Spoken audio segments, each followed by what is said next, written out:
काशिफ साहब, middle class बंदा जो है वो अपने बच्चों के साथ गया शॉपिंग पे, ठीक है, मॉल में खड़ा है, वो जो शीशा है ना उसके पीछे जो मैनिक्विन ने कपड़े पहने हुए हैं, वहाँ पे जो लोग शॉपिंग कर रहे हैं इर्द गिर्द, जो हैंगरों में कपड़े सजे बने, वो चाहते हैं कि मेरे बच्चे जो है ना ये ज़ेब तन करें, पहने कपड़े सजे ऐसी खूबसूरत लगे, मगर वो उसकी जेब उसको इजाज़त नहीं दे रही कि वो ख़रीद सके। तो ये ख्वाहिशात को मार रहे होते हैं। क्या कहेंगे इन लोगों को? ख्वाहिशात को कहाँ अपने आप को मार रहे होते हैं। वो जो स्टैचू खड़े होते हैं ना वो लिबास पहनकर, उन स्टैचूज़ के चेहरे के ऊपर अपने बच्चों के चेहरे देख रहे होते हैं और सोच रहे होते हैं मेरा बेटा और बेटी अगर ये लिबास पहने कैसा लगेगा। मगर पूरी ज़िंदगी सोच में गुजर जाती है, खुद स्टैचू बन जाते हैं। आपको पता है ये बेचारे इस ख्वाहिश में खुद स्टैचू बन के खड़े हो जाते हैं। ये अपने दफ्तरों में इनको देखें, ये एक ज़िंदा लाशों की तरह घूम रहे होते हैं। मुझे तो इनकी आंखों में, इनकी गुफ्तगू में, इनकी बातों में मुझे तो कभी रूह नज़र नहीं आई आज तक। रूह तो कहीं बेचारे काम में देकर पहले ही फारग हो चुके होते हैं। एक बेजान सा लाशा होता है जो हम देख रहे होते हैं, घूम रहे, आ रहा है, जा रहा है। मेरे एक प्रोफेसर दोस्त हैं फिज़ा, मैंने उनको 20 साल में एक ही शलवार कमीज़ में देखा। ये नहीं कि सैलरी लेते हैं, मगर अखराजात इतने हैं। उनके 2 बेटे इंजीनियर बन रहे थे, बेटी की शादी करनी थी, एक घर बनाना था। मैंने एक दिन कहा, मैंने कहा सर ये लिबास देखते देखते मेरी आंखें थक गई, आप पहनते पहनते नहीं थके? कहने लगे आपका क्या ख्याल है, मेरा दिल नहीं करता।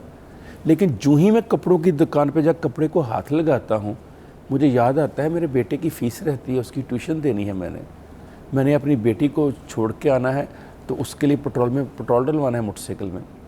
मुझे याद आता है मेरी बीवी की दवाई बहुत महंगी है, मुझे याद आता है कि मेरी अम्मा को हॉस्पिटल में लेके जाना है। सर कपड़ा मेरे हाथ से छूट जाता है, निकल जाता है मेरे हाथ से। मैंने कहा कोई गिफ्ट भी नहीं देता आपको जब शादी में? कहते हैं गिफ्ट आते हैं, तो मैं सोचता हूँ मेरा बेटा यूनिवर्सिटी जाता है, इसको सिलवा देता हूँ। मेरी बेटी कॉलेज जाती है, उसको सिलवा देता हूँ। मेरे अब्बू और अम्मी बुज़ुर्ग हैं, उनको दे देता हूँ। 20-20 साल लोग अपने कपड़े चेंज नहीं कर सकते, अपने जूते चेंज नहीं कर सकते। इसी तरह ख्वाहिशें पूरी करते हैं जैसे आपने कहा। तो काशिफ साहब एक बात है, अमीर है ना वो अपनी ख्वाहिशात पूरी कर लेगा, ठीक है, किसी के साथ गेम चला लेगा, कोई काम कर लेगा, कोई डील कर लेगा, ठीक है, हर तरीके की अपने जो पहनना चाहे, खाना चाहे, बड़े रेस्टोरेंट्स जाना चाहे, सब कुछ कर लेगा। बड़े से बड़े महंगे महंगे यूनिवर्सिटीज़ में, कॉलेजेस में अपने बच्चों को पढ़ा देगा। जो गरीब है वो चीखेगा, वो चिल्लाएगा, वो मांग लेगा कि नहीं है दे दो मुझे, ठीक है, इजहार करेगा, बोलेगा, ज़बान से बोलेगा, इजहार करेगा, दिखाएगा, ठीक है, और सब कुछ उसके सामने है। अब गरीब दिख भी रहा है तो जो मदद करनी है किसी को, तो वो उस हालत में उसकी गरीब की मदद कर भी देते हैं।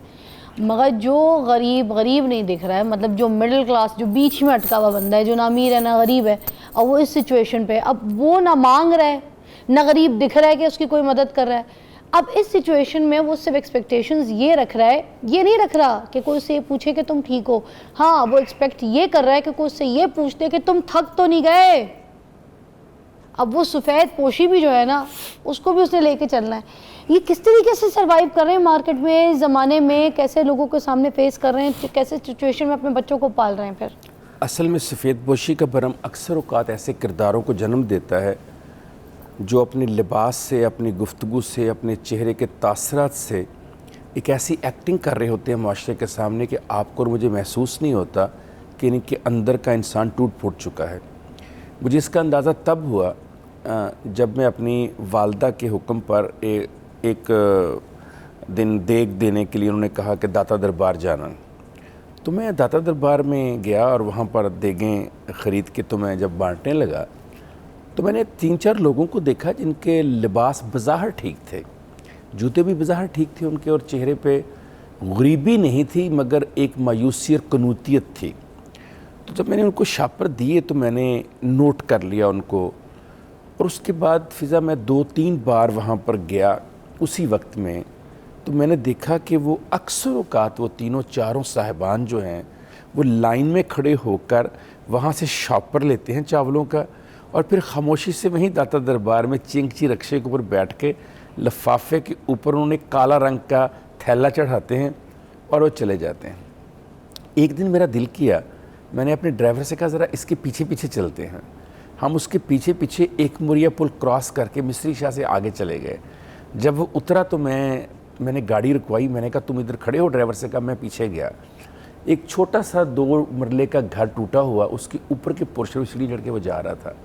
तो साथ एक दुकान थी छोटी किराने की। मैंने उससे जाकर पूछा, ये साहब जो अभी अभी आए हैं, मुझे इनसे काम है लेकिन मुझे इनका नाम नहीं पता, मुझे किसी ने कहा इनसे मिल लो। वो कहने लगा जी इनसे क्या काम है, ये तो कोई काम नहीं कर सकते। मैं क्यों? कहने लगे ये तो दिल के मरीज़ हैं। तो मैंने कहा ये तो अभी कहीं से आ रहे थे।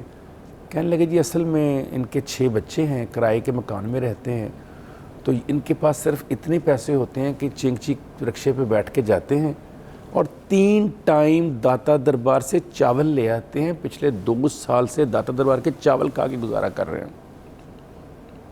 आप इमेजिन कर सकती हैं कि बाज़ार जो कपड़े पहनकर, जूते पहनकर चिंगची पर बैठकर आया, उसके पास सिर्फ आने और जाने के 15 रुपये आने और 15 रुपये जाने का किराया उसकी पॉकेट में, और पूरे घर के लिए वो रोज़ाना काले रंग के थैले में छुपा के चावल लेकर आता है कि मेरे बच्चों को ये पता ना चले कि ये चावल कहाँ से आए हुए हैं।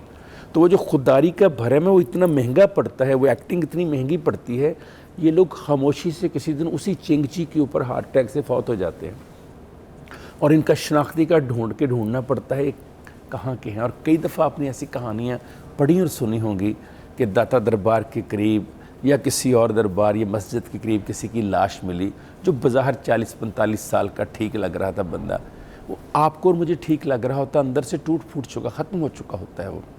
बिल्कुल आपने ठीक कहा, गरीब मांग लेगा, किसी के आगे हाथ फैला लेगा, छोटा मोटा काम कर लेगा, कहीं पर सड़क किनारे ईंटों को तोड़ लेगा, पैसे ले, ये कहाँ जाए।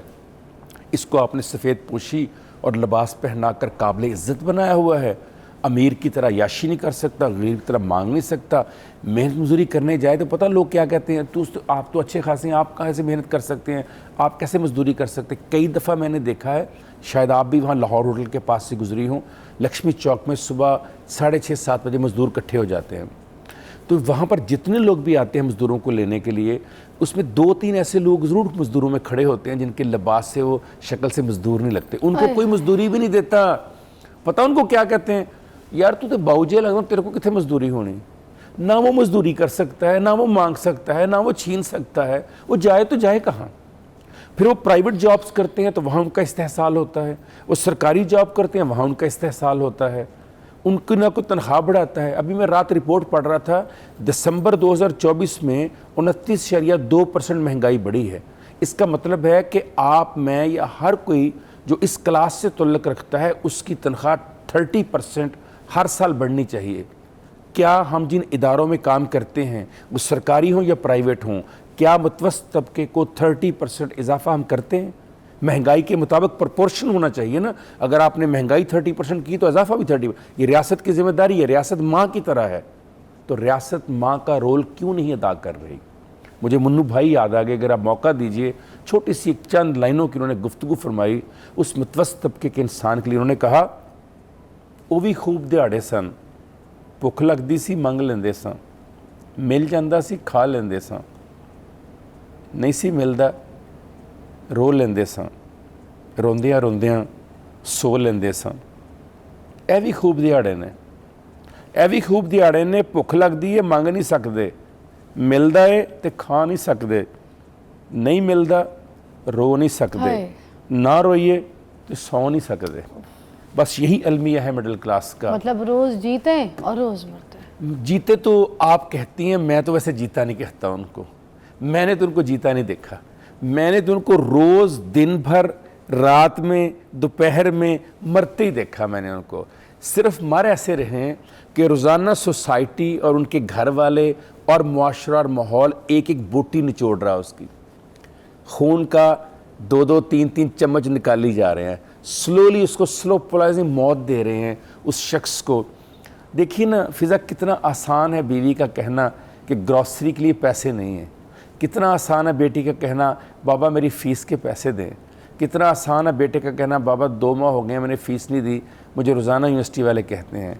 बहुत आसान है ये कहना बेटा मेरी दवाई लेते आना, बहुत आसान है ये कहना बाबा मेरे मोटरसाइकिल में पेट्रोल नहीं है, बहुत आसान है ये कहना कि घर का किराया देना है, बहुत आसान है ये कहना कि आज 22-23 तारीख होगी, कल तक बिजली का बिल आ जाएगा।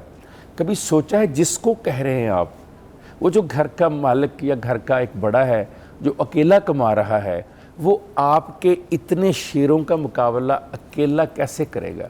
हर शेर उसके जिस्म से एक बोटी निचोड़ के खा रहा खुदा की डेली। कसम, रोजाना उसे सुबह निकलने से पहले आप 15 काम बताकर भेजते हैं और वो बेचारा शाम रात तक पूरी कोशिश करता है, मेहनत करता है। फिर घर वाले उसे पता क्या सुनाते हैं? अगली बात बीवियां क्या कहती हैं? दो नौकरियां कर लो। एक नौकरी में उसका जो इस्तेसाल हो रहा है, जिस भीड़ चढ़ा हुआ है वसूली और जो उसका खून सर मैंने ये भी सुना है, ये भी कहा जाता है गाड़ी के शीशे साफ करके भी पैसे कमा के लाओ, तो मर्दों कमा के लाओ, हमें आके अपने नाटक बताने की जरूरत नहीं है। बिल्कुल कहती